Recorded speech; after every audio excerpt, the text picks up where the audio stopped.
cette vidéo où je vais vous parler bien sûr des 77, mais les 77 revus et corrigés en jeu de société. Il y a longtemps de cela, j'avais créé la règle et il est possible donc de jouer en distribuant toutes les cartes et en jouant avec comme une bataille fermée, comme si on jouait en bataille fermée. Donc apparemment ici je vous ai mis 5 personnes imaginaires et le but étant de construire une histoire et surtout d'amener chacun à développer son intuition. Donc je vais vous lire la règle telle que je l'ai écrite. Dans la vie, des choix nous incombent. Prendre une seule direction, emprunter plusieurs chemins qui mèneront sur la voie. Ce jeu nous invite à introduire nos idées d'abord sur un plan ludique afin de les laisser naturellement émerger de notre imagination. Face aux multiples combinaisons entre les 77 cartes, les illustrations associées entre elles offrent de nombreuses versions de lecture exploitables. L'interprétation s'exprimera suivant la sensibilité de chacun.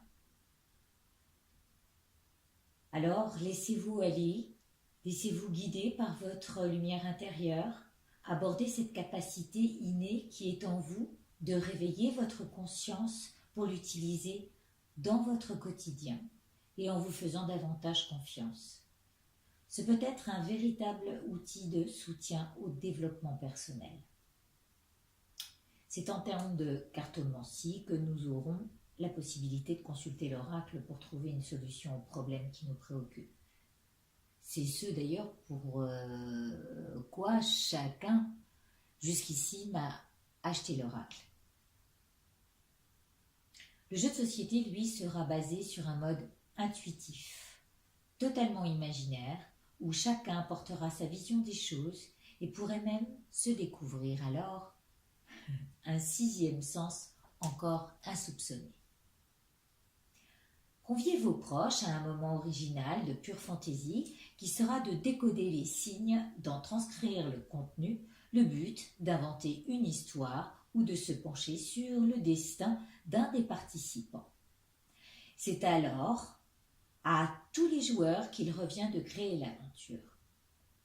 Drôle, rebondissant, abracadabrant, c'est un véritable événement pour l'un d'entre vous que cette séance qui lui sera dédiée. Celui qui détient la carte 77. Donc en fait, le but, c'est de trouver dans l'un des tas, dans l'un des joueurs, qui a la carte du consultant. Parce que ce sera le regagnant de ce voyage, un voyage qu'il ne pourra oublier. Pourquoi? Nous le saurons plus tard. Pour l'instant, je vais arrêter la vidéo pour pouvoir trouver lequel de ces tas a la carte du consultant. Donc je continue. Ici, il y a 2 tas qui ont une carte de plus.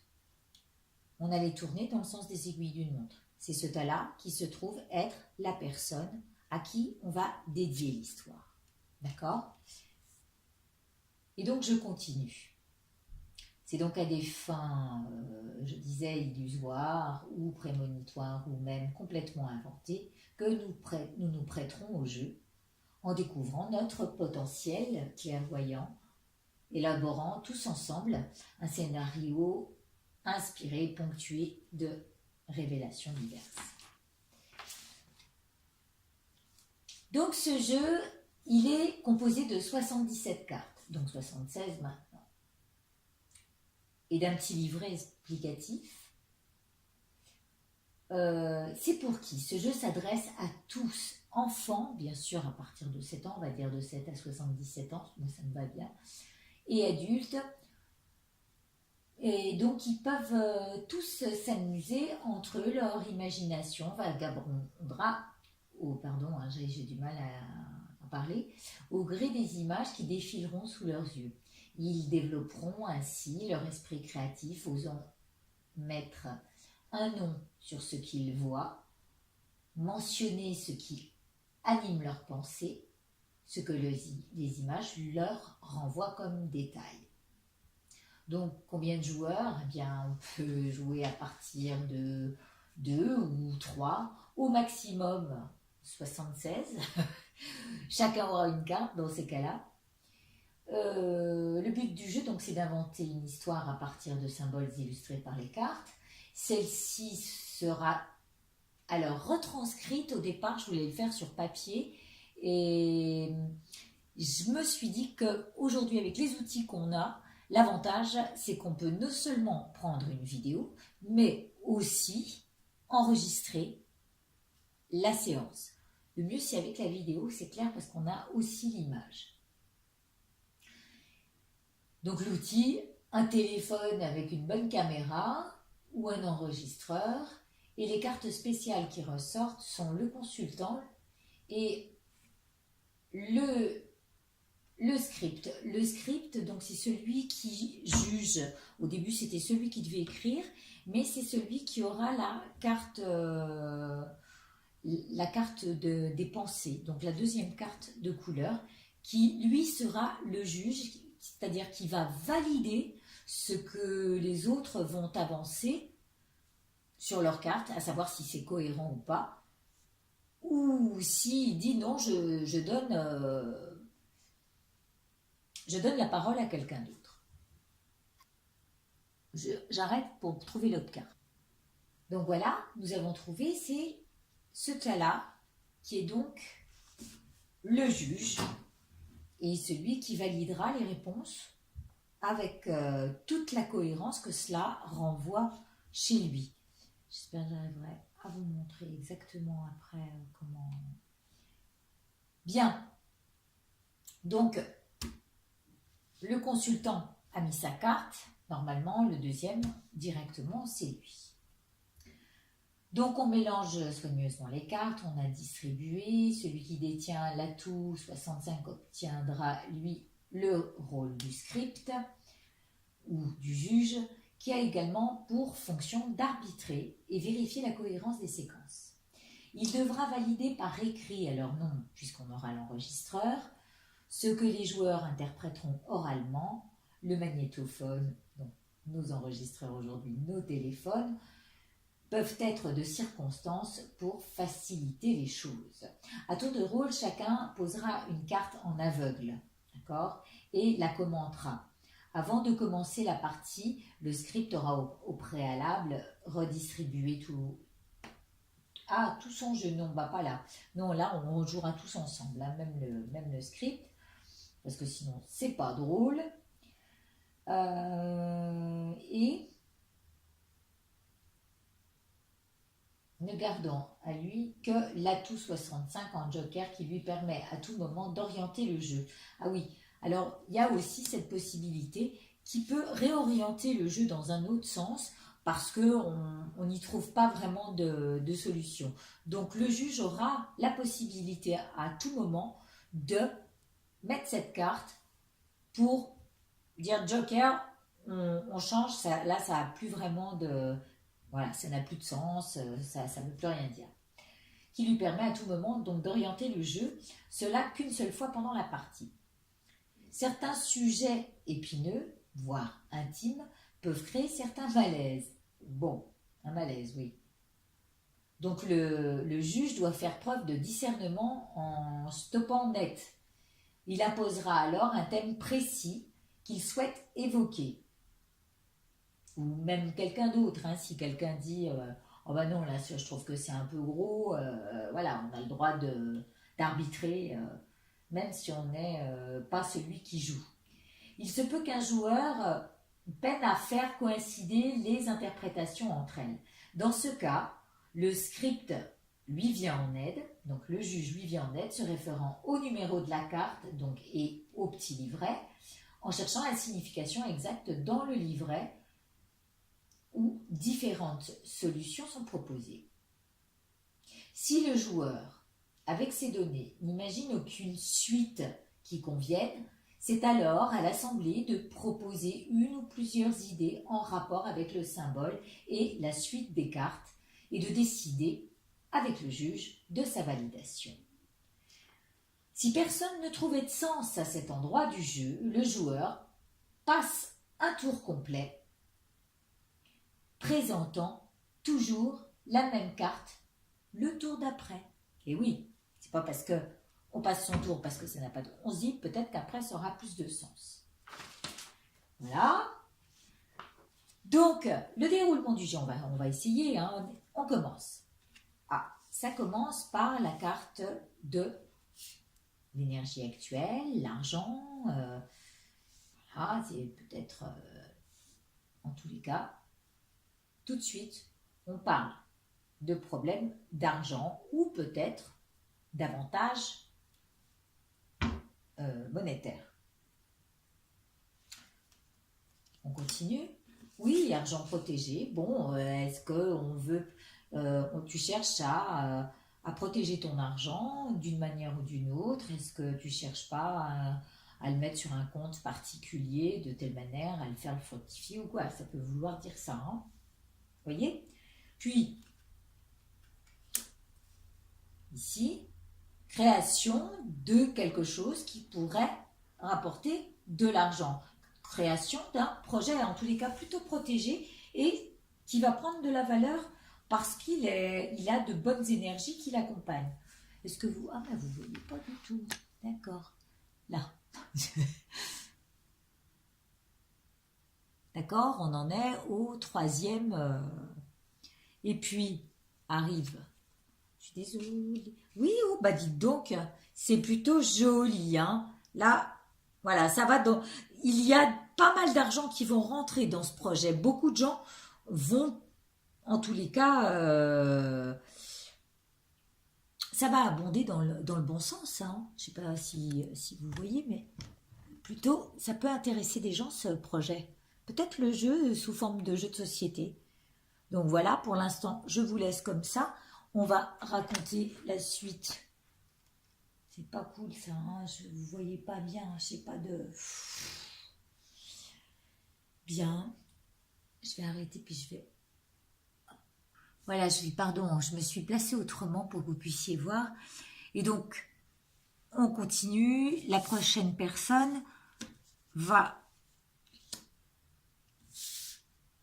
apporter cette carte-là qui dit, ah bah oui, là, il y a vraiment des gens apportent des dons. C'est comme si on donnait,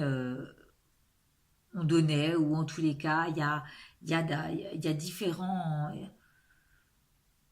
différents apports, on dirait. Hein. Puis le juge, qui met aussi sa carte, et là, étonnamment, alors vous ne voyez pas, ça parle carrément d'autre chose. Ça parle de corps, de bien-être de la personne, peut-être. Hein, ça peut être ça. Ou soigner le corps. Alors, ça peut être offrir un soin du corps. Ça peut être ça. Mais ça peut être aussi vouloir aider un projet qui est en rapport avec le corps ou voilà le côté charnel. Alors ça peut être des massages, quelqu'un qui veut ouvrir un salon esthétique ou voilà quelque chose en rapport avec la beauté du corps. Hein, ça peut être ça. On continue l'histoire. Donc la personne concernée met aussi une carte et là elle voit, c'est bizarre, hein, et vous ne voyez pas vous, donc on va passer celle-là. Il faut avoir une grande table, je crois. Ou en tous les cas, une fois que les cartes sont passées, voilà. Apport. Ça peut être un parfum, hein. La fleur avec le corps, quelque chose qui parfume le corps. Mais ça nous parle aussi de quelque chose de cloisonné. Et là, donc qu'est-ce qu'on pourrait faire? On fait appel à l'idée de chacun. Qu'est-ce que vous en pensez? Parce que là, moi je bug, la personne qui est concernée, alors peut-être qu'elle sera tout à fait apte à dire ah mais si je vois tout à fait ce que c'est, puis alors c'est carrément ça, et donc peut-être qu'elle trouvera la solution. Maintenant, si personne ne la trouve, ou en tous les cas si on est tous à se poser des questions, il faudra bien un moment ou un autre que ça valide. Sinon, je vous l'ai dit, on récupère la carte et on continue à distribuer le jeu jusqu'à la fin. Il y a aussi une carte dont je ne vous ai parlé et qui est importante, c'est la carte du choix. Parce que cette carte nous permet, lorsqu'elle est, on va imaginer qu'elle est là, voilà. Bon, là, vous ne voyez pas. Voilà, ici, d'accord? Cette carte avec les choix peut nous donner l'envie d'aller se promener ailleurs. Comme la carte de la voie, vous savez, là, je ne sais plus qui l'a, mais à un moment, la route va en l'air et là, on a la possibilité de descendre. Voilà, et de donner une autre forme d'histoire. Alors, vous voyez toujours pas, voilà, d'accord? Et là, on prend le choix de s'accorder à autre chose. On est emprisonné dans un truc, non, mais on va trouver une autre voie et on va s'accorder autrement pour trouver une solution. Vous voyez à peu près ce que je veux dire. Donc en fait, petit à petit, vous suivez la ligne et ça raconte une histoire. Donc je vais finir la règle de l'histoire du jeu de société. Les cartes. Alors les cartes. L'atout 77 ayant été posé au centre de la table par le consultant, la partie peut commencer et son voisin de gauche sera le premier à jouer sa carte. On tourne dans le sens des aiguilles d'une montre, tous les participants jouent en aveugle, jeu fermé, autant la première carte du dessus du jeu, en la retournant au dernier moment au milieu de la table, aux yeux de tous. Le joueur interprète la carte comme il la ressent, le script. Donc le juge a le choix de valider ou pas le commentaire du joueur en le validant dans l'enregistrement. Si les propos du joueur ne lui semblent pas appropriés, il devra les reformuler ou demander à l'assemblée. Il peut faire appel donc à qui il le souhaite. En cas de litige, le juge est toujours le dernier qui aura raison de sa réponse. Ainsi de suite, les joueurs abattent cartes inconnues sur table, révélant petit à petit et de manière plausible le sort du consultant. Le sort entre guillemets bien sûr. Les cartes se succèdent en éventail de manière à lire aisément la construction de l'histoire. Un fil conducteur se déroulera sous nos yeux. Regardez le schéma des cartes se suivre. En leur centre, ils forment une frise. Et parfois, il peut y avoir de jolis dénouements.